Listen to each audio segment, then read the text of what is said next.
Grant की जगह loan को स्थापित करना हो, लगातार कॉन्ट्रैक्चुअलाइजेशन ऑफ जॉब्स हो, और चाहे हम आज भी ये देख सकते हैं कि हम ऐसे देश में रहते हैं जहाँ पर लोग चांद तक पहुँच गए हैं पानी ढूंढने के लिए, लेकिन त्रासदी ये है कि आज भी हमारे देश की राजधानी दिल्ली में आपको कई जगह ऐसी मिल जाएंगी जहाँ पर हमारा जो मजदूर है, जो सफाई का काम करता है, वो बिना किसी सेफ्टी इक्विपमेंट के उसको मैनहोल के अंदर भेजा जाता है। कुछ दिनों पहले की बात है कि 4 जने समयपुर बादली के इलाके में चार मजदूरों को बिना किसी सेफ्टी इक्विपमेंट के मैनहोल के अंदर भेजा गया और वो कभी वापस नहीं निकले। तो आज हमें क्या भारत जाति मुक्त बन पाएगा? देखिए,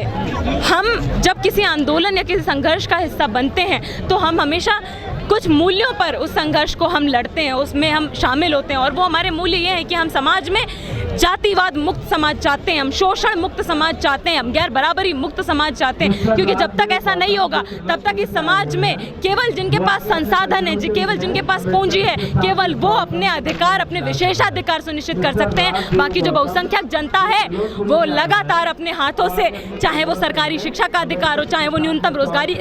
मजदूरी का अधिकार हो, चाहे वो रोजगार का अधिकार हो, लगातार हमारे हाथ से इसी तरीके से ये सरकार और ये कॉर्पोरेट का जो गठजोड़ है वो छीनते रहेंगे। हम आपको अक्सर हर मुद्दों पर सड़कों पर देखते हैं, आप लोग नजर आते हैं, KYC संगठन हमेशा रहता है, लेकिन आज बाबा साहब की जयंती, आप लोगों किसी के पास भी कोई बाबा साहब का फोटो नजर नहीं आ रहा। हम सुबह 8 बजे से पर्चा बांट रहे हैं अम्बेडकर जयंती का, जिसमें हर पर्चे पर बाबा साहेब का फोटो बना हुआ है। तो आप ध्यान से ज़रा देखिएगा, बाबा साहेब का फोटो है हमारे पास, पर हम यहाँ पर बहुत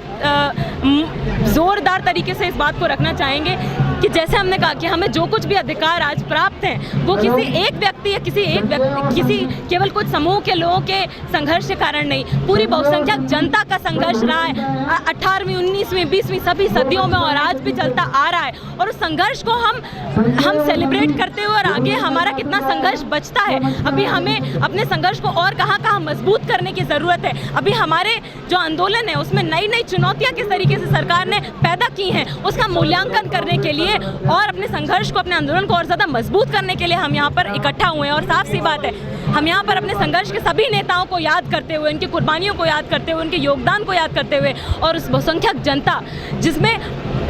जिसका हर किसी का चेहरा हमारे सामने नहीं आता है, पर हम जानते हैं कि हमें जो भी अधिकार प्राप्त हैं वो बहुसंख्यक जनता ने लड़कर संघर्ष कर जीते हैं। सीवर में आपने कहा कि मैंने 4 लोग सीवर में जो मौतें होती हैं, प्रधानमंत्री चुप्पी साध लेते हैं, प्रधानमंत्री क्यों नहीं बोलते? प्रधानमंत्री इसलिए नहीं बोलते हैं क्योंकि प्रधानमंत्री इतने बेशर्म है कि वो जब बाकी देशों में जाते हैं तो कहते हैं आप यहाँ पर इन्वेस्ट करिए भारत में, क्योंकि हमारे यहाँ सस्ता मजदूर मौजूद है। आप ये बताइए कि एक देश जिसका प्रधानमंत्री बाहर जाके कहता है कि आप हमारे मजदूर को आकर हमारे देश में शोषित कर सकते हैं, जो मजदूर ज़्यादातर बहुसंख्यक आबादी जिसकी पिछड़ी जाति से आती है। आप यूनिवर्सिटी में चले जाइए, आप देखिए जो सफाई कर्मचारी आपको मिलेंगे उसमें ज़्यादातर अधिकांश या हो सकता है सभी सफाई कर्मचारी आपको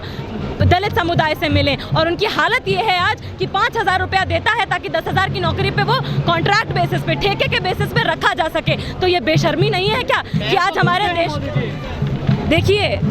हाथी के दांत खाने के और होते हैं और दिखाने के और होते हैं। चुनाव के समय पे बड़े बड़े वादे किए जाते हैं, कहा तो जाता है हमसे कि हमें अच्छे दिन दिखाए जाएंगे, लाए जाएंगे, लेकिन अच्छे दिन पिछले 2 सालों में साफ हो गया कि किसके आए हैं। केवल अडानी, अंबानी और जो पूंजीपति हैं उनकी कई 100% दौलत में वृद्धि हुई है, और जो गरीब है देश का वो आज इस तरीके के हालत में आ गया कि 2 जून की रोटी उसके लिए जो है ना उसका इंतजाम कर पाना मुश्किल हो गया है। आप ये देख लीजिए, ये वही सरकार है कि आपदा के समय में वो मजदूर जिसके काम के घंटे 8 घंटे के काम का अधिकार आंदोलन ने लड़कर जीता था, लेकिन उसके बाद भी हमारे देश में 10-10 घंटे काम कराया जाता था। पर आपदा के समय में वही मजदूर जो सड़क पर नंगे पैर हजारों किलोमीटर चल के अपने घर गया, वो हमारी मजदूर औरतें जो प्रसव पीड़ा सड़क पर महसूस करने के लिए मजबूर हुई, इस बेशर्म सरकार की मौजूदगी में उनके काम के घंटे 8 से बढ़ाकर 12 कर दिए गए। इससे बड़ी बेशर्मी क्या हो सकती है कि हमारी जो मजदूर जनता है, जो खटती है सफाई के काम में, मजदूरी के काम में, जो एक छोटे से जो हम देखते तिल से लेके हमारे समाज में कोई जो बड़ी बड़ी बिल्डिंगें बनी हुई हैं, छोटे से छोटा कपड़ा हर चीज़ मजदूर बनाता है, लेकिन आज उसी के अधिकार सबसे ज़्यादा ऐसी नीतियां लाई जाती हैं कि जो अधिकार मजदूरों ने लड़कर जीते थे उन्हें लगातार ख़त्म किया जा रहा है। देखिए, बहुत साफ सी बात है, 2020 में कोरोना की पहली लहर आई और 2021 में हमने देखा कि 1 साल हो जाने के बावजूद भी हमारे खुद के निकट संबंधियों को हमने देखा है कि किस तरीके से ऑक्सीजन की कमी और ऑक्सीजन छोड़ दीजिए, एक मिनिमम बेसिक इंफ्रास्ट्रक्चरल फैसिलिटीज़ की कमी के कारण हमने हॉस्पिटल के बाहर जो स्ट्रेचर होता है, जिन्हें स्ट्रेचर भी नहीं मिलता है ना, वो साइकिल पे बैठ कर आते हैं, उस पर दम तोड़ते हैं। हमने लोगों को देखा है और हमने नदी में तैरती हुई लाशें भी देखी हैं कि यहाँ पर कब्रिस्तान में लोगों के पास दफनाने के लिए जगह कम पड़ गई थी। तो अगर हमारे देश में सही में किसी का इलाज हो रहा होता तो हमें नदियों में लाशें देखने को नहीं मिलती। हमें आज ये देखने को नहीं मिलता कि वही जो टीबी के संकाय थे, जो आम बीमारियों के संकाय थे, उन्हें बंद करके कोविड के संकाय खोले गए, वहाँ पर भी इलाज नहीं दिया गया। तो इतनी खराब त्रासदी है हमारे देश में कि आप एक बीमारी का इलाज कहते हैं कि आप कर रहे हैं और बाकी बीमारियों के कॉस्ट पे आप वो कर रहे हैं और वो भी नहीं कर रहे हैं। आज आप देख लीजिए, चाहे हेल्थ पे हो, चाहे शिक्षा पे हो, चाहे रोजगार पे हो, सरकार का जो इन्वेस्टमेंट है वो कम से कम मिनिमम होता जा रहा है। और ये नई शिक्षा नीति में आप देख सकते हैं, ये लेबर कोड बिल में आप देख सकते हैं, ये जो नई सरकार की शिक्षा स्वास्थ्य को लेकर नीतियाँ हैं उसमें आप देख सकते हैं। और आज सवाल ये है कि केवल देखने और आकलन करने की ज़रूरत नहीं है, उसके बाद जनता को संघर्ष में शामिल होने की ज़रूरत है। क्योंकि ज़्यादातर हमारे समाज में जो बहुसंख्यक जनता है वो ऐसी है कि वो सरकार की नीतियों पर निर्भर है, वो न्यूनतम मजदूरी पर निर्भर है, वो समान शिक्षा, सरकारी शिक्षा पर निर्भर है। और जब इन पर लगातार प्रहार होगा सरकारी नीतियों में तो जनता, बहुसंख्यक जनता जो है वो सफ़र करेगी, वो इसकी मार झेलेगी। सभी पार्टियां बाबा साहब के फोटो को लेकर चल रही हैं आजकल। देखिए, आज सरकारों का एक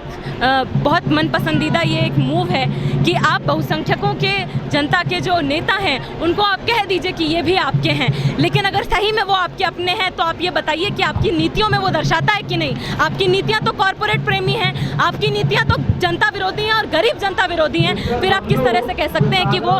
आप उनके नेता को मानते हैं? आप अगर मानते हैं तो आप साफ साफ हमें सबूत दीजिए। आप समान शिक्षा नीति क्यों नहीं लागू करते हैं KG से लेकर PG तक? आप क्यों नहीं न्यूनतम मजदूरी सुनिश्चित करते हैं? क्यों हमारे देश की आज भी 90% जो कामगार आबादी है वो असंगठित क्षेत्र में काम करती है? ऐसा क्यों है? तो ये सवाल सरकार से उठाने की ज़रूरत है और अपने आंदोलन को मजबूत करने की ज़रूरत है। वरना हम जो सोचकर अगर बैठ रहे हैं जनता में कि हमारे विशेषाधिकार बने रहेंगे, वो सिर्फ तभी बने रहेंगे जब हमारे विशेषाधिकार सभी के लिए समान अधिकार जब तक नहीं बन जाते। वरना आपके विशेषाधिकार आपसे कब छिन जाएंगे आपको पता नहीं चलेगा। तो जनता के आंदोलनों में हिस्सा लीजिए, सरकार की नीतियों का आकलन कीजिए, सवाल उठाइए और आंदोलन को मजबूत करिए। इनकलाब जिंदाबाद।